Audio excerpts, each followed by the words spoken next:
రాష్ట్రం అంతా ఎప్పుడు ఎన్నికలు వస్తాయా, ఎప్పుడు జగనన్నకి ఫ్యాన్ గుర్తుకు ఓటేద్దామా అని ఎదురు చూస్తున్నారనేది రాష్ట్రమంతా జరిగిన సిద్ధం సభలతోనే పూర్తిగా అందరికీ అవగాహన అయింది. ఎందుకంటే ఆ సభల్లో మీరు చూస్తే కార్యకర్తలే కాదు, ప్రజలు కూడా, లబ్ధిదారులు కూడా ఏ విధంగా స్టార్ క్యాంపెయినర్లుగా ప్రతి నియోజకవర్గం నుంచి ఈరోజు లక్షలాది మంది వచ్చి జగనన్నతో మేమున్నాం, మేము మీ వెనుక సిద్ధంగా ఉన్నామని చెబుతుంటే నిజంగా చాలా హ్యాపీగా ఉంది. ఎందుకంటే ప్రజలకి మంచి చేయటం కోసం కష్టాలు అనుభవించి తప్పుడు కేసులు వాళ్ళు బనాయించిన చిరునవ్వుతో ముందుకు వెళ్ళి ఈరోజు ప్రజల ఆశీస్సులతో తిరుగులేని ముఖ్యమంత్రి అయిన జగన్మోహన్ రెడ్డి గారు తాను ముఖ్యమంత్రి అయిన మొదటి రోజు నుంచి ఏ విధంగా తన తండ్రి పేరు నిలబెట్టే విధంగా పరిపాలించారు పారదర్శకంగా అనేది మనం చూసాం. అందుకే ఈరోజు జగన్మోహన్ రెడ్డి గారు నేను మీ కుటుంబానికి మంచి చేశానని నమ్మితేనే నాకు ఓటేయండి అని దమ్మున్న నాయకుడిగా అడగటం జరిగింది. దేశంలో ఏ రాష్ట్రంలో ఏ ముఖ్యమంత్రి కూడా ఇంత దమ్ముగా ఎవరిని అడగలేరని కూడా ఈ సందర్భంగా తెలియజేసుకుంటున్నా. ఎందుకంటే చెప్పాడంటే చేస్తాడంతే, చేశాడు కాబట్టే ఈరోజు ధైర్యంగా అడగగలుగుతున్నారు. సో ఈరోజు ఎన్నికలు సమీపించాయి, కోడ్ వచ్చేసింది. సో జగన్మోహన్ రెడ్డి గారు 27వ తేదీ ఇడుపులపాయలో రాజశేఖర రెడ్డి గారికి నివాళులు అర్పించి ఆయన ఆశీస్సులతో మరి బస్సు యాత్ర స్టార్ట్ చేయబోతున్నారు. సో ప్రతి నియోజకవర్గంలో కూడా మేమంతా సిద్ధం, మా నియోజకవర్గం సిద్ధం అంటూ లీడర్సు, క్యాండిడేట్సు, ప్రజలు సిద్ధంగా ఉన్నారు. సో తిరుపతి వచ్చే లోపల మరి అందరూ కూడా సిద్ధంగా ఉండటానికి ఈరోజు మీటింగ్ పెట్టుకోవడం జరిగింది.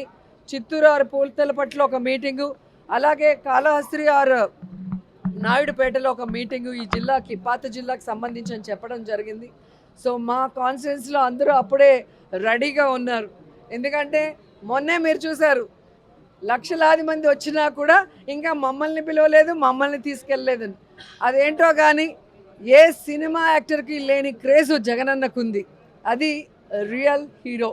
సో ఆయన చేసిన మంచి పనులు, ఆయన చేసిన సంక్షేమం, ఆయన చేసిన డెవలప్మెంటే ఈరోజు జగనన్న వెనక మేము సిద్ధమంటూ అందరూ ముందుకు వచ్చారు. సో మళ్ళీ ప్రజలకు ఏం చేయబోతున్నానో మేనిఫెస్టో రిలీజ్ చేయబోతున్నారంటే ప్రతి ఒక్కరూ ఆతృతగా ఎదురు చూస్తున్నారు. ఎందుకంటే చెప్పిన ప్రతి వాగ్దానాన్ని నెరవేర్చిన జగన్మోహన్ రెడ్డి గారు మళ్ళీ రాబోయే ఎన్నికలకి కొత్తగా ఏం చెబుతారు, ఆయన చెప్పాడంటే చేస్తాడన్న నమ్మకంతో ఎదురు చూస్తున్నారు. కానీ చంద్రబాబు నాయుడు అండ్కో ఏదైతే ఒక టీం ఉందో, గత ఎన్నికల్లో మీరు చూసారు 2014లో వీళ్ళు కలిసి వచ్చారు. ఏ విధంగా ప్రజల్ని మోసం చేసి అధికారంలోకి వచ్చాక ప్రజల్ని గాలికి వదిలేసి ఏ విధంగా రాష్ట్రాన్ని అప్పుల్లో ముంచేశారో ఈ రాష్ట్ర ప్రజలు ఇంకా మర్చిపోలేదు. సో ఆ ముగ్గురు మళ్ళీ కలిసి వచ్చి ఈరోజు ఏదైనా మేనిఫెస్టో రిలీజ్ చేసినా ఎవ్వరూ కూడా నమ్మే పరిస్థితిలో లేరు. ఎందుకంటే ఇదే తిరుపతిలో వెంకన్న సాక్షిగా ప్రత్యేక హోదా ఇస్తామన్నారు, వెంకన్న సాక్షిగా బాబు వస్తే జాబ్ వస్తుందన్నారు, వెంకన్న సాక్షిగా ఎన్నో చెప్పారు. ఆ వెంకన్నకే ఈరోజు శటగోపం పెట్టాలన్న ప్రయత్నం చేస్తున్న వీళ్ళకి ఖచ్చితంగా వెంకన్న బుద్ధి చెప్తారు అని కూడా ఈ సందర్భంగా తెలియజేసుకుంటున్నా. ఎప్పుడైతే తెలుగుదేశం పార్టీ, జనసేన వాళ్ళ అభ్యర్థుల ఫస్ట్ లిస్ట్ రిలీజ్ చేశారో ఆ రోజే రాష్ట్రమంతా మీరు చూశారు వైఎస్ఆర్సీపీ సంబరాలు చేసుకుంది. అంత ఏమంటారో అంత పేలవంగా ఒక candidate list Telugu Desam, Janasena release చేయడం జరిగింది. మొన్న ఈ ముగ్గురు కూటమి ఏదైతే ఉందో, బీజేపీ, తెలుగుదేశం, పవన్ కళ్యాణ్ మీటింగ్ జరిగిందో దాంతో అందరికీ అర్థమైపోయింది 175కి 175 వైఎస్ఆర్ కాంగ్రెస్ పార్టీ రాబోతుంది, మళ్ళీ జగనన్నే ముఖ్యమంత్రి కాబోతున్నారని. ఎందుకంటే ఈరోజు ఈ మీటింగ్కి బీజేపీ వాళ్ళు, జనసేన వాళ్ళు అందరూ కూడా బాయ్కాట్ చేశారు. అండ్ సీనియర్ మోస్ట్ లీడర్స్ ఎవరైతే తెలుగుదేశం పార్టీకి పనిచేశారో వాళ్ళు కూడా ఈరోజు సీట్ల పంపకాల్లో ఎంత దూరంగా ఉన్నారో మీరు చూస్తున్నారు. అంటే వేరే వాళ్ళు సీట్ ఏదైనా మారిస్తే దాన్ని ఎంత పెద్ద తప్పుగా చూపించిన చంద్రబాబు నాయుడు ఈరోజు ఏం సమాధానం చెప్తాడు? ఎన్నో సంవత్సరాలుగా తెలుగుదేశం పార్టీ జెండాను మోసిన వాడికి ఈరోజు సీట్ లేదు.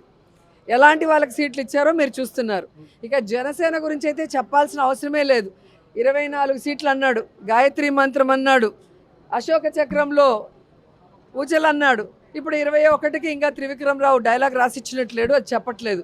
ఆ 21లో కూడా దాదాపుగా 11 తెలుగుదేశం పార్టీ వాళ్ళు, మిగతా వాటిలో మెజారిటీ వైఎస్ఆర్ కాంగ్రెస్ నుంచి వెళ్ళిన వాళ్ళే ఉన్నారు. అంటే స్పష్టంగా పవన్ కళ్యాణ్ వెనక ఒక నాయకుడు కూడా లేడు అనేది ఇక్కడ అర్థమవుతుంది. అక్కడ మిగిలిపోయిన చెత్త, ఇక్కడ మిగిలిపోయిన చెత్తని ఏరుకొని క్యాండిడేట్లని అనౌన్స్ చేసుకునే దౌర్భాగ్య పరిస్థితికి రావటం అనేది మనం గమనించాలి. అండ్ ఈరోజు సీట్ల పంపకాలు కూడా కాన్స్టిట్యున్సీలు, ఎంపీలు కానీ ఎమ్మెల్యేలు మీరు చూస్తే ఎవరెవరికి ఏం అలాట్ చేస్తారో మీకు పూర్తిగా అర్థమైపోతుంది. చంద్రబాబు నాయుడు బీజేపీని, జనసేనను మోసం చెయ్యాలి అన్న ఆలోచనతో సీట్ల పంపకాలు ఎలా చేశాడు, ఆ సీట్లలో కూడా తన అభ్యర్థుల్ని ఎలా పంపించి పెట్టుకున్నాడో చూశారు. కాబట్టి ఒకరికి ఒకరు పడక మొత్తం ఆ కూటమి అంతా జీరో అవుతుంది.